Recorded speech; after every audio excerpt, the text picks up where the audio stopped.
Olá pessoal, sejam bem-vindos de volta ao canal e hoje mais uma vez vamos abrir a caixa de Pandora e hoje eu vou trazer um caso que aconteceu no exterior, um pouco diferente do que eu costumo fazer. Essa história chocante está abalando a pequena cidade de Carrollton, na Geórgia, nos Estados Unidos, e tem deixado o país inteiro atônito. É uma história sobre uma família aparentemente perfeita, mas que acabou se envolvendo em um crime brutal, e a investigação revelou um suspeito que ninguém poderia imaginar. Então nós vamos mergulhar nos detalhes desse caso, começando sobre quem era essa família, como eles viviam e a tragédia que se desenrolou. Mas antes, não se esqueçam que nós temos o cupom de desconto no site da Growth, o cupom é Pandora. Eu estou inclusive a caráter, ó. Estou com o moletom da Growth, acho que dá para vocês verem aí.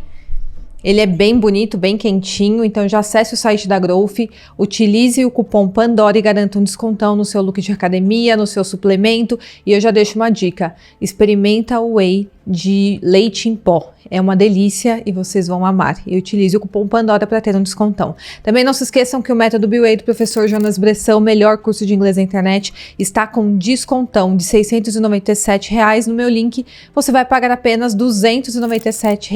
Então já acesse o link que estará aqui no box de informações e também no primeiro comentário fixado e garanta o seu desconto porque ele vai acabar. Também, claro, não se esqueçam de curtir o vídeo, se inscrever no meu canal, deixar pelo menos 3 comentários, indica o meu vídeo também para aquele seu familiar, aquele seu amigo que gosta desse tipo de conteúdo. Tudo isso apoia muito para que mais pessoas conheçam o meu trabalho.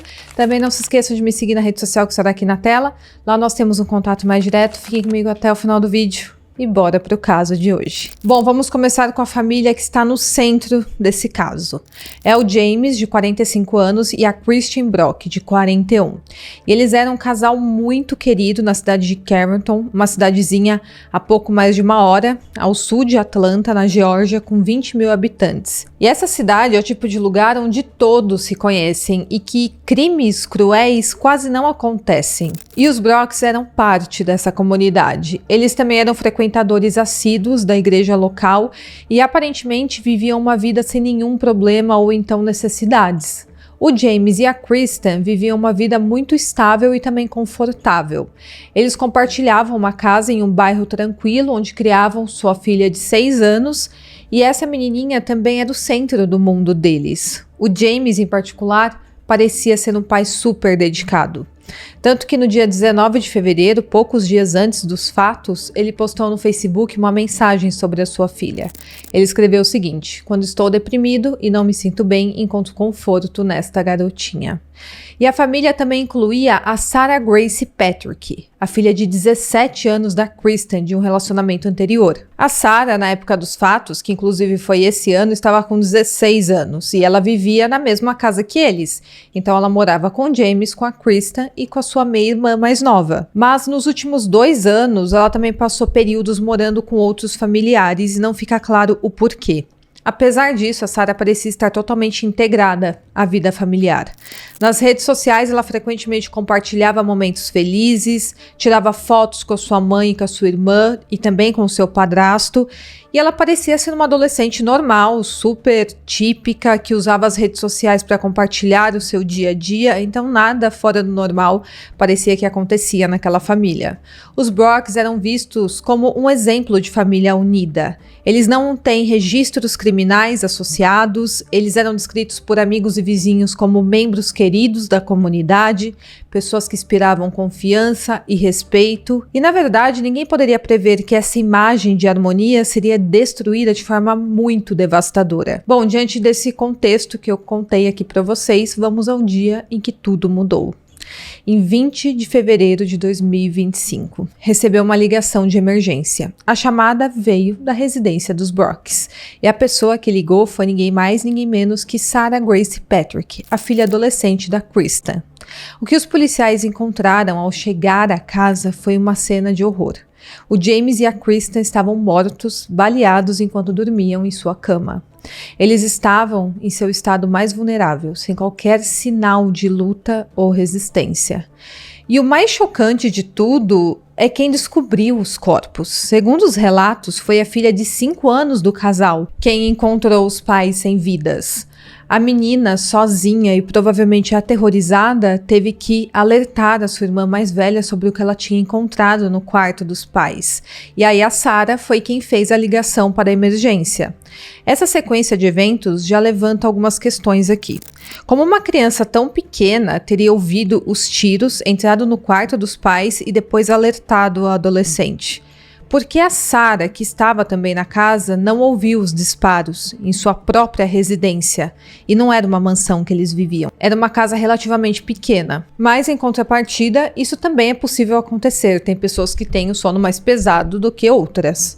Bom, a cena do crime era perturbadora. Não havia sinais de arrombamento, nada havia sido roubado e os corpos foram encontrados na cama, sugerindo que o crime ocorreu enquanto as vítimas estavam dormindo, a forma mais cruel de você tirar a vida de alguém. Mas isso também descartava a possibilidade de um confronto com algum intruso, com algum ladrão ou de um roubo que deu errado. Aparentemente não era isso que havia acontecido aqui. Agora, quanto à arma do crime. Foi utilizada uma arma de fogo, mas ela não foi mencionada em detalhes pela polícia. Mas é uma pergunta crucial aqui neste caso. Era uma arma guardada na casa? Se sim, quem sabia onde ela estava? Será que estava trancada em um cofre, exigindo uma senha? Ou será que era de fácil acesso? Ou será que a arma veio de fora? Indicando aqui que alguém já entrou na casa premeditando esse crime. Ainda não temos essa confirmação por parte da investigação. Bom, nos dias seguintes ao crime, a comunidade de Carrollton ficou em choque.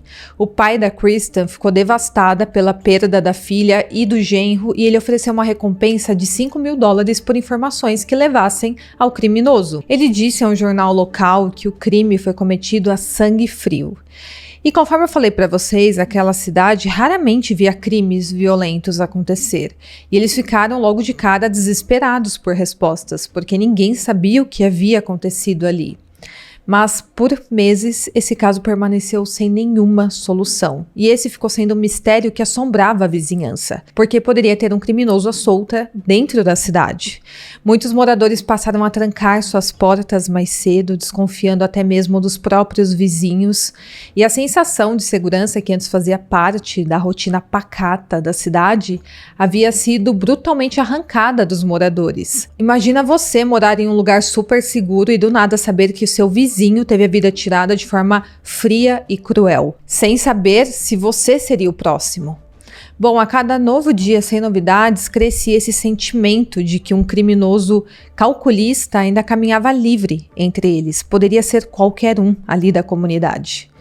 Enquanto isso, os investigadores enfrentavam uma verdadeira parede de silêncio. Nenhuma testemunha, nenhuma pista concreta, e mesmo com a recompensa e a comoção pública, parecia que o criminoso havia desaparecido sem deixar qualquer rastro. Foi muito difícil para a investigação identificar quem de fato fez isso. E também incomodava profundamente quem conhecia o casal.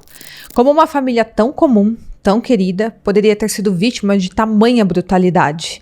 A Kristen e seu marido levavam uma vida super simples, sem envolvimento com crimes ou situações de risco, ou brigas e discussões. Eles não tinham dívidas, inimizades ou histórico de conflitos. Eles também não tinham inimigos conhecidos. Nada indicava que eles pudessem ser alvo de vingança. Nada indicava que alguém tinha algo contra eles.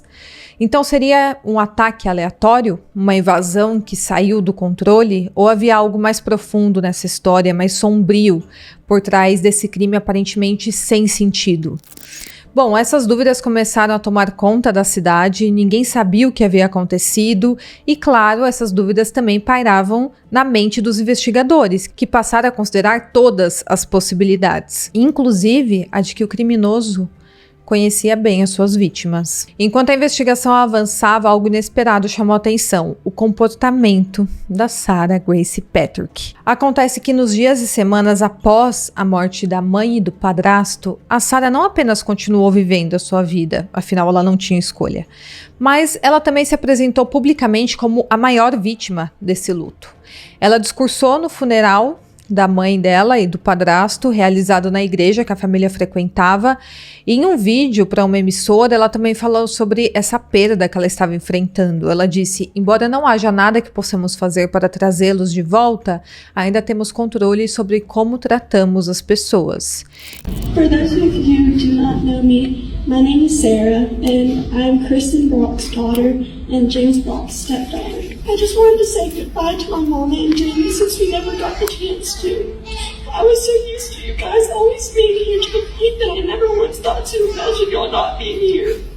I didn't have a single clue how much I needed y'all until now. For James, thank you for all the life lessons you taught me and for being the best bonus dad ever.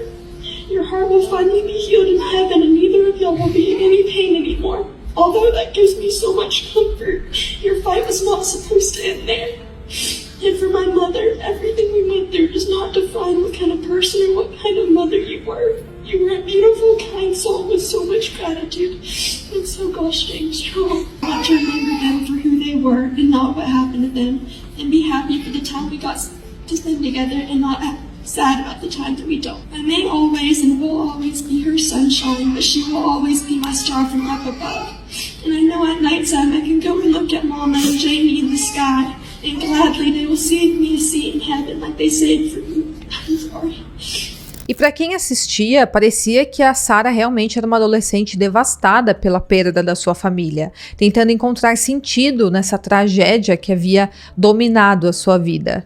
Mas o que mexeu ainda mais com as pessoas que queriam uma resposta para este crime foi a atividade da Sarah nas redes sociais, especialmente na rede social de dancinha, que ela era bem ativa. Bom, em março, menos de 2 semanas após o crime, ela postou um vídeo em homenagem à sua mãe e ao seu padrasto. E na legenda dizia o seguinte: eles não sabem, mas daqui a 1 ano, eu e minha irmã de 5 anos os encontraremos mortos a tiros injustamente em nossa casa. E eles não poderão me ver formada no ensino médio, me ver caminhar até o altar e nem mesmo nos despedir. Em 18 de março, ela também compartilhou outro vídeo chorando com a seguinte legenda: por favor, envie orações por cura e um descanso de tudo. Estou tão cansada, provavelmente devo apagar mais tarde. Essas publicações, apesar de emotivas, também têm um toque um tanto quanto frio e macabro, como se ela estivesse criando uma trend com o próprio crime que tirou a vida da sua mãe e do seu padrasto. Bom, no Dia das Mães, em maio, a Sarah postou uma foto com a Kristen dizendo: minha maior inspiração veio da minha melhor amiga. E em outras postagens, ela também falou: como assim não posso ligar para minha mãe? E por que eu? Bom, essas publicações traduziam o sentimento de luto de uma filha que perdeu a própria mãe dentro de casa em um crime muito estranho e sem sentido. Mas à luz do que viria a seguir, essas ações levantariam suspeitas sobre sua verdadeira intenção com essas publicações. E a questão que pairava no ar era a seguinte: seria essa a verdadeira expressão da sua dor? Ou será que era uma fachada cuidadosamente construída? Será que ela estava querendo ganhar engajamento e likes com a morte da própria mãe? Ou realmente ela queria expressar a sua dor? Bom, essas ações levantaram muitas suspeitas sobre suas verdadeiras intenções. Ao mesmo tempo em que eram discursos emotivos, também era estranho ela estar postando aquilo logo após a morte deles. A linha tênue entre o comportamento emocional e o teatral parecia se esfumaçar diante da investigação, e muitos se perguntavam: a Sarah estava realmente tentando processar sua perda, o seu luto? Ou ela estava de alguma forma tentando manipular as percepções de quem a via?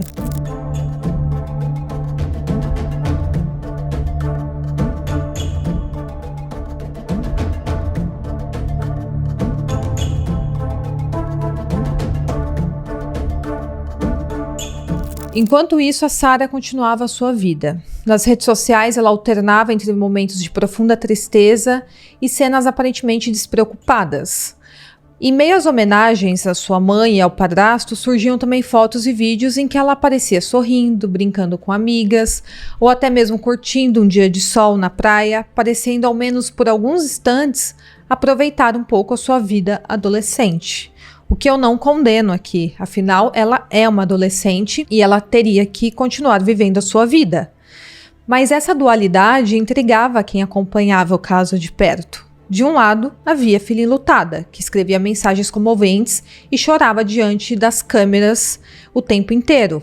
Do outro, tinha também uma adolescente que parecia retomar a sua rotina com uma certa leveza, como se estivesse tentando seguir em frente, talvez rápido demais, ou como se o peso da tragédia não a tivesse atingindo com tanta força assim, quanto ela tentava fazer parecer.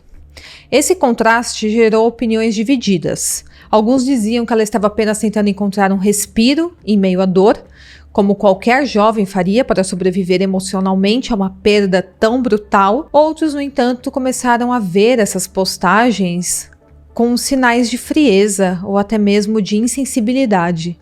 Era possível que tudo aquilo fosse parte de uma performance por parte da Sarah? Ou seria injusto exigir que alguém vivesse o luto de forma previsível? À medida que as investigações avançavam e mais camadas da história vinham à tona, o comportamento da Sarah, que antes era visto como comovente, passou a ser analisado com outros olhos, digamos assim. O que antes parecia um luto, uma dor compartilhada com o mundo, agora começava a levantar suspeitas. Por meses, a polícia de Carrollton trabalhou incansavelmente no caso. Desde o início, os investigadores consideravam todos suspeitos. Afinal, era uma investigação de homicídio sem uma linha certa de investigação. Mas à medida que as pistas eram analisadas, a atenção dos investigadores começou a se voltar por alguém dentro da própria casa. Vocês já devem estar imaginando. A atenção começou a se voltar contra a Sarah Grace Patrick, a adolescente / adulta que saiu viva desse crime, a única adulta sobrevivente que estava dentro da casa no dia dos fatos. A polícia não revelou detalhes específicos sobre a investigação, mas afirmou que eles têm uma montanha de evidências apontando para a Sarah como a autora do crime. Sim, a Sarah foi acusada de ter cometido esse crime. Esse processo levou bastante tempo. A investigação começou em 20 de fevereiro, no dia dos fatos, e só resultou em uma prisão meses depois. Essa semana, inclusive, em julho de 2025. Acontece que eles precisavam de tempo para fazer uma investigação completa antes de agir, para não fazer uma prisão injusta. Eles enfrentaram vários desafios, porque a Sarah vivia naquela casa, então suas impressões digitais, o seu DNA e rastros dela estariam naturalmente presentes ali na cena do crime. Isso tornava muito difícil de distinguir evidências normais de evidências incriminadoras. Por exemplo, encontrar suas impressões digitais no sangue das vítimas. Isso seria crucial para apontá-la como uma suspeita, mas ela também poderia alegar que tocou os corpos ao encontrá-los. Mas também foi levado em conta aqui a ausência de sinais de arrombamento e o fato das vítimas estarem na cama, dormindo, sem sinais de luta. Isso sugeria que o culpado era alguém familiar, alguém com acesso irrestrito à casa. Outro ponto que com certeza foi investigado aqui é a arma usada no crime. Nós ainda não temos a informação sobre qual arma foi usada, mas se foi uma arma guardada na residência, quem sabia onde ela estava? Se exigia uma senha ou algo especial, um acesso especial, isso limitaria também o número de suspeitos. Agora, se a arma veio de fora, indicaria que o crime foi planejado com antecedência. Essas perguntas, conforme eu falei para vocês, permanecem sem resposta pública, mas foram sem dúvida centrais aqui na investigação. Mas como a investigação ainda está em andamento, a polícia dos Estados Unidos mantém essas informações sigilosas, então eles não divulgam assim com tanta rapidez. Com certeza, no julgamento da Sarah nós vamos ter todas essas respostas. Afinal, eles falaram que tem montanhas de evidências contra ela. Bom, a polícia também analisou as evidências digitais. O celular da Sarah, suas mensagens de texto e suas redes sociais foram examinadas minuciosamente. Os investigadores procuraram por comunicações que indicassem planejamento ou então possíveis cúmplices ou qualquer menção ao crime. Embora ainda não tenhamos o conteúdo exato dessas mensagens, as postagens que ela fez em suas redes sociais já forneciam uma narrativa que intrigava os investigadores, que colocava ela de alguma forma como uma pessoa de interesse aqui na investigação. Porque é aquilo que eu falei, era luto ou será que ela estava apenas tentando se distanciar do crime, mostrando que ela estava sofrendo com aquilo? Bom, o fato é que na semana passada, a polícia de Carrollton anunciou um desfecho aqui no caso. A Sarah Grace Patrick, agora com 17 anos, foi detida e acusada por 2 homicídios e agressão agravada. Segundo as autoridades, a Sarah se entregou após ser informada que seria indiciada pelo crime e que tinha um mandado de prisão expedido contra ela pela justiça, e foi o seu pai biológico, que não foi identificado publicamente, que a levou até a delegacia. E ela teve mais atitudes estranhas aqui, porque olha só, antes de ser presa, quando ela já sabia que seria acusada deste crime, ela entrou em contato com uma criadora de conteúdo de crimes reais dos Estados Unidos, uma das maiores, e ela pediu para essa criadora de conteúdo que ela falasse sobre o caso. Então, provavelmente, ela queria dar a perspectiva dela do crime, para tentar fazer com que a opinião pública ficasse a seu favor. A criadora de conteúdo disse o seguinte em um vídeo: "Por que uma pessoa me pediria para cobrir um caso em que vai ser presa por tirar a vida dos seus pais?" E ela chegou a mostrar todas as mensagens enviadas pela Sarah. Então a criadora de conteúdo já entendeu qual era a intenção da Sarah ao pedir que ela cobrisse o caso. A Sarah mandou uma mensagem no dia 3 de junho dizendo o seguinte: "Procure o caso dos Brooks." A criadora então perguntou quem era essa pessoa, e ela disse: "Olha, é a Kristen e o James, são meus pais, e do nada, em uma noite aleatória de quinta-feira em fevereiro, alguém entrou na minha casa." Porém, de acordo com a polícia, conforme eu falei para vocês, não há qualquer indício que um estranho tenha entrado naquela casa. Então ela já pintou aqui uma narrativa para passar para essa criadora de conteúdo. Além disso, uma amiga da família do James compartilhou que a Sarah também havia entrado em contato com ela, pedindo para que ela falasse em sua defesa em um vídeo sobre o crime. Bom, o FBI e a polícia da Geórgia declararam que outra evidência fundamental que usaram para acusar a adolescente foi seu discurso artificialmente choroso no funeral da sua mãe, o que os investigadores acreditam ter sido uma estratégia para ajudar a encobrir os seus rastros. E o FBI e também a polícia do estado auxiliou aqui nas investigações. Eles também reiteraram que a montanha de evidências a liga diretamente ao crime, mas eles não divulgaram os detalhes específicos que apontam a Sarah como a culpada. Isso para proteger a integridade aqui do caso. Já a menina de 6 anos, a meia-irmã da Sarah, que encontrou os pais sem vida, agora vive com outros familiares, longe desse trauma que marcou a sua vida. E este caso levanta vários questionamentos, né? Por que uma adolescente de 16 anos cometeria um crime tão cruel e hediondo contra os próprios pais? A polícia aparentemente ainda está buscando um motivo e a Sarah se declara inocente. Poderia haver circunstâncias atenuantes, como um abuso ou algum tipo de negligência?